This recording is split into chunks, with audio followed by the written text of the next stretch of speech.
विमानाचे अपघात होत आहेत,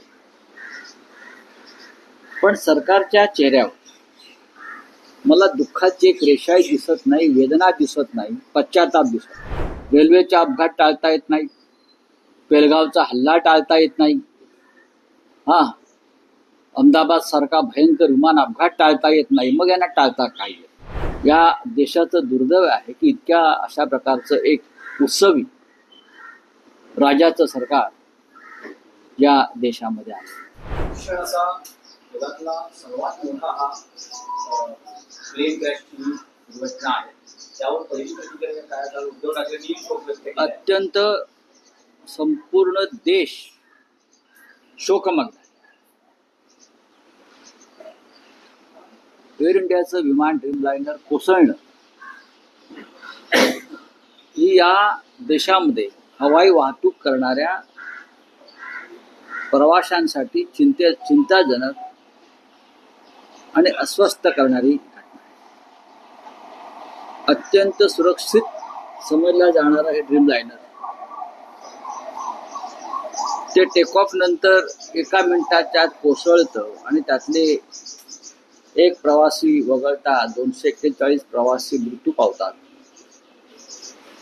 हे विमान ज्या वैद्यकीय हॉस्टेलवर कोसळत आहे त्यातले 24 डॉक्टर आणि 60च्या आसपास विद्यार्थी, मेडिकलचे विद्यार्थी मृत्यू पावतात.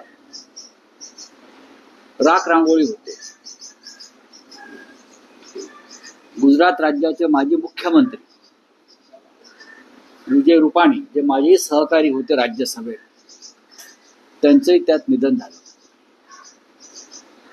आणि इतकं होऊनही या अपघाताची जबाबदारी कोणी घ्यायला तयार नाही. रेल्वेचे अपघात होत आहेत.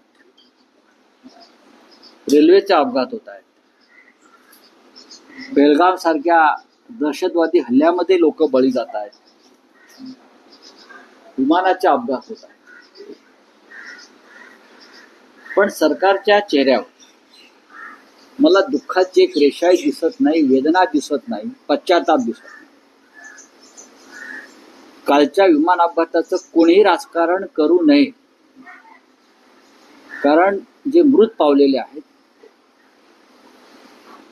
ते भारतीय असतील किंवा परदेशी नागरिक असतील, ते आपल्या भारतातून एअर इंडियानं प्रवास करत होते. लक्षात घ्या, याच्यामध्ये भारतीय हवाई क्षेत्राची प्रतिष्ठा पणाला लागली. एअर इंडिया त्याचं खाजगीकरण सरकारने केलंय आणि टाटाना दिलंय. टाटाने प्रत्येकी 1 कोटी रुपये दिले म्हणून प्रश्न संपत नाही.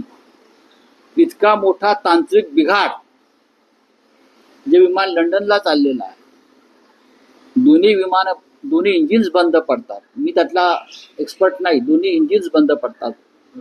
कोणी म्हणतात पक्षाची धडक मारली, काही असेल त्याची चौकशी होईल ब्लॅक बॉक्स मिळाल्यावर. पण इतका मोठा अपघात होतो आणि हा एक अपघात आहे आणि अपघात टाळता येत नाही असे जेव्हा अमित शहा म्हणतात, तेव्हा या देशावर कोणत्या प्रकारचं राज्य लादलेलं आहे. रेल्वेचा अपघात टाळता येत नाही, पेलगावचा हल्ला टाळता येत नाही, अहमदाबाद सारखा भयंकर विमान अपघात टाळता येत नाही, मग यांना टाळता काय टाळता?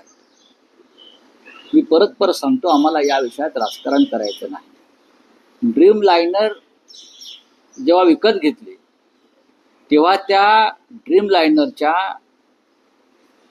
खरेदीबाबत, त्यातल्या तांत्रिक मुद्द्याबाबत प्रश्न उपस्थित करणारे भारतीय जनता पक्षाचेच लोक. आपण पार्लमेंटमधला रेकॉर्ड तपासू शकता. Praful Patel civil aviation minister होते आणि त्यांना प्रश्न विचारणारे भारतीय जनता पक्षाचे लोक होते. एवढंच माझ्या आज स्मरणामध्ये आहे. तुम्ही म्हणालात, सुरुवातीला म्हणाल की ड्रीम लाइनर सुरक्षित विमान होतं, पण जगभरातून तक्रारी आहेत या बोईंग विषयी. ड्रीम लाइनर विशेषतः की सदोष हे आहे आणि याचा वापर टाळण्यात यावा या अनुषंगाने बऱ्याचशा तक्रारी आहेत ना जगभरातल्या या ताफ्यात विमान. आणि त्याच्यावरती भारतीय जनता पक्षानंच त्या काळामध्ये आक्षेप घेतले. याच्यामध्ये काही गैरव्यवहार झालाय का, या खरेदीमध्ये दबावाखाली ही खरेदी झाली आहे का? 300 पेक्षा जास्त लोकांचे प्राण त्यात गेलेत, म्हणून आम्हाला चिंता वाटते आणि हे प्रश्न आम्हाला उपस्थित करावेसे वाटतात. 300 पेक्षा जास्त, त्यात महाराष्ट्रातले 10 ते 15 लोक आहेत, प्रवासी आहेत, क्रू मेंबर्स आहेत. जबाबदारी कोण घेणार आहे? साधा प्रश्न आहे, याची जबाबदारी कोण घेणार आहे? जेव्हा अशा प्रकारचे अपघात UPAच्या राजवटीत होत होते, तेव्हा भारतीय जनता पक्षाचे राष्ट्रीय अध्यक्ष किंवा भाजपचे विरोधी पक्षनेते हे त्या संबंधित मंत्र्यांचा राजीनामा मागत होते आणि त्या वेळेला राजीनामे देण्यात आले. रेल्वेचा अपघात झाला तर माधव शिंदे यांनी राजीनामा दिला, काँग्रेसमध्ये रेल्वे मंत्र्यांनी राजीनामा दिलेला आहे. आणि तुम्ही खुशाल बसलेला आहात, जागेवर जाताय, शूटिंग करताय, त्याचं चित्रण करताय. माणसं मेली आहेत, त्या राखेवर तुम्ही पाय ठेवून चित्रण करता. या देशाचं दुर्दैव आहे की इतक्या अशा प्रकारचं एक उत्सवी राजाचं सरकार या देशामध्ये आहे. राऊत, तुम्ही असं म्हणतात की या दुर्घटनेवर राजकारण होता कामा नये, या मताचं तुम्ही आहात. तरी आता एक प्रश्न उपस्थित होतोय की एव्हिएशन मिनिस्टरचा राजीनामा घ्यावा का, किंवा त्या बाबतीत काय भूमिका घ्यावी? कारण विषय असा आहे की तेलगू देसमकडे हे खातं आहे आणि जे काही NDAचं सरकार आहे, बहुमत नाही आणि अनेक पक्षांचा पाठिंबा आहे, त्यात तेलगू देसमही आहे. तर अशा वेळेस हा राजीनामा घेण्यासंदर्भात चालढकल होऊ शकते किंवा 30 सेकंदामध्ये विमान कोसळत आहे. 30 सेकंदामध्ये ड्रीमलाइनर कोसळत आहे, ज्यात 242 प्रवासी आहेत.